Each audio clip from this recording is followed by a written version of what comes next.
Hello and welcome to Always Bored, Never Boring.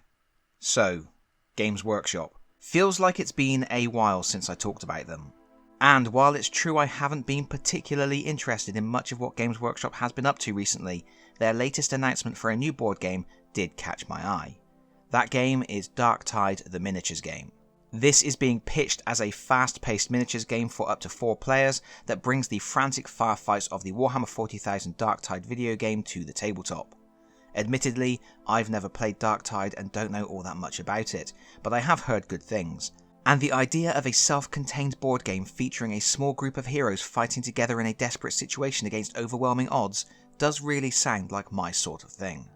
The story is that a deadly pathogen has swept through the hive city of Tertium, and any defenders there have been slaughtered or turned to chaos. The Inquisition now press gang teams of rejects, that would be you, to venture into the hive on a variety of dangerous tasks. The gameplay is supposed to be a spin on the kill team rules, but obviously tweaked for players to control just one character each rather than a whole team. And we can assume that this is a full co-op with enemies controlled through a simple AI system which looks like it may be a list of instructions printed at the bottom of the enemy cards. From what we have seen so far, I'm guessing this is another one of Games Workshop's small box bookshelf games. These titles are generally, although not always, self-contained or have very limited scope for expansion, and while they are often fun, they are primarily to onboard new players to the hobby through quick, accessible rule systems requiring only a few miniatures and components. Indeed, from the images available, it appears you construct the play area for each mission with small 5x7 hex boards, and a mission may only require 2 such boards, plus a few overlays for obstructions and cover. With game maps of that scale, we are possibly getting a fairly simple horde mode style of gameplay, with a focus on thinning out constantly spawning enemies in relatively brief encounters. This would be in keeping with many other bookshelf games, which are quick to learn, quick to set up, and quick to play. Unfortunately, such games are also normally region locked and available only from selected retailers. Whether that's going to be the case here remains to be seen. Or at least I haven't seen an official confirmation one way or the other, but the fact there hasn't been any mention of region locking yet does bode well that this is going to be widely available. Another common aspect of the bookshelf games is that they normally make use of old miniatures, and that is definitely the case here. You are getting 20 miniatures in total, but none of them are new. The 4 heroes represent the 4 main classes in Darktide, so you get an Ogrin, a Psyker, a Zealot and a Veteran, all cast in blue plastic.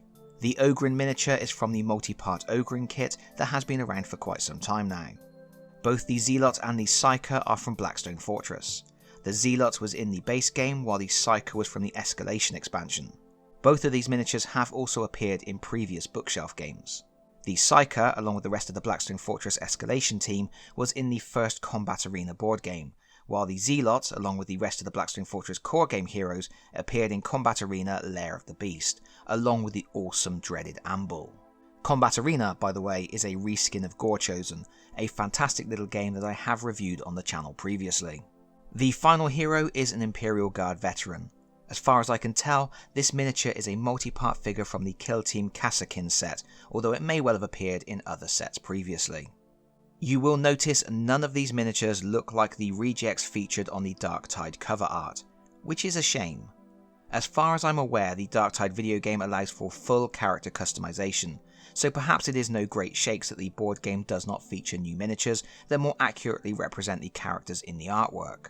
But I can't help feeling that Games Workshop missed a golden opportunity here.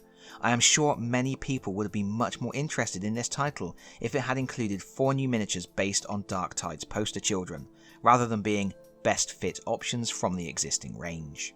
Of course, heroes are only as good as their enemies, and it looks like we get 16 in the box. Nothing too special here. You get 6 Poxwalkers, which are the easy build Poxwalkers that have turned up in Warhammer 40k starter sets, Hachette Partworks magazines, and even a Blackstone Fortress expansion. I must have 3 or 4 of these sets myself. And then you get 10 Traitor Guardsmen. I'm sure these have been available as a unit box at some point, but the only place I could find them at the moment was in the Blooded Kill Team. I don't really have much more to say about this. We haven't had confirmation on a release date or a price, and there are still a lot of question marks over how it even plays. The hope is that it will be a reasonably priced and compact little skirmish game, a streamlined dice chucker suitable for quick battles.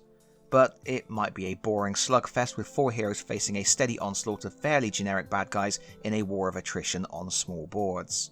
The core kill team engine is a fairly strong foundation for whatever they are doing, but I would be lying if I said I was particularly optimistic that this will be all that memorable. Time will tell. But this isn't actually the first Darktide board game that has been announced this year. Back in March, Cubicle 7, who publish Warhammer Fantasy Roleplay and Soulbound, announced they would be publishing a Darktide card game. It appears to be a mission-based cooperative game for 1 to 4 players. It caters for single missions and campaign play and includes over 260 cards. Beyond that, we don't know much. But this isn't Cubicle 7's first crack at a card game with a Games Workshop IP. They previously published Elect Accounts, which, by all accounts, wasn't very good. Still, live and learn. The imaginatively titled Darktide the card game is supposed to be hitting retail this summer and is probably going to be on show at the UK Game Expo 2024. This is good news for me, as it just so happens I will be in attendance at the expo, and hopefully I will get to find out a bit more about it, because if I'm honest, I am more interested in the card game than the miniatures game. And that's that, but there is one more thing I need to discuss about Games Workshop. Regular viewers will know that over the last couple of months I have been covering new rules for Warhammer Quest Cursed City, which have appeared in issues of White Dwarf magazine. Unfortunately, the 2-part side quest published in issues 497 and 498 was riddled with mistakes and omitted certain key pieces of information, which I went through in considerable detail in my videos.